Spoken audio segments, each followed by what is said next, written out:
made this clapping robot, challenge number 3. So I have made this robot is a little special. He only likes chocolates. So what I'll show you is I have a milk tray chocolate box, and I'll put it beside my robot and he will start clapping. If I take it away, he will stop. If I put it, he'll start clapping.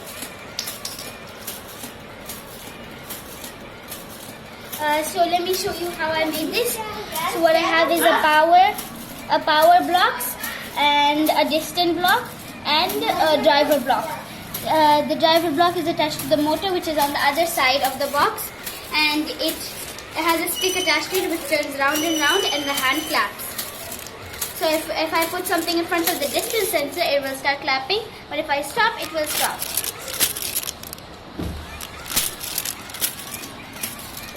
Thank you Witblox for this very interesting challenge.